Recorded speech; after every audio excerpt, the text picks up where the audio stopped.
I know this is going to be controversial and a lot of people might not want to hear it, but I want to bring awareness to something that goes far deeper than beauty.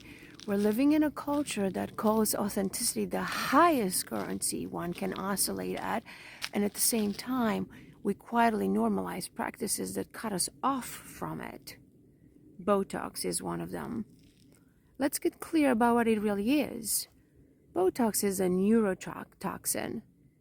Chemically, it works by blocking acetylcholine, the neurotransmitter your nervous system uses to communicate between brain and muscle. When acetylcholine is shut down, movement stops. That's what smooths the skin. But it also means the conversation between body and brain, between expression and emotion, is chemically interrupted. Researchers from the University of Queensland have shown that this toxin doesn't always stay put. It can travel along nerve pathways and enter neurons, crossing into the central nervous system. And animal studies show that when it reaches the brain, it can alter memory and cognitive processing.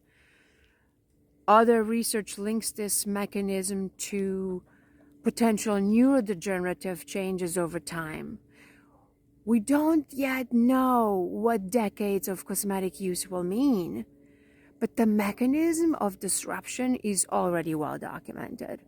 So while the surface looks still, something much deeper becomes disconnected. The body's electrical dialogue, the subtle network that lets you feel, mirror, empathize, and express. We've seen this pattern before. When birth control was introduced, it was celebrated as liberation in the 60s.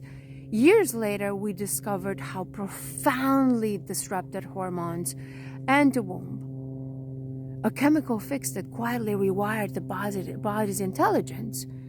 Botox may be writing a similar story. A new kind of disconnection, disguised as self-care.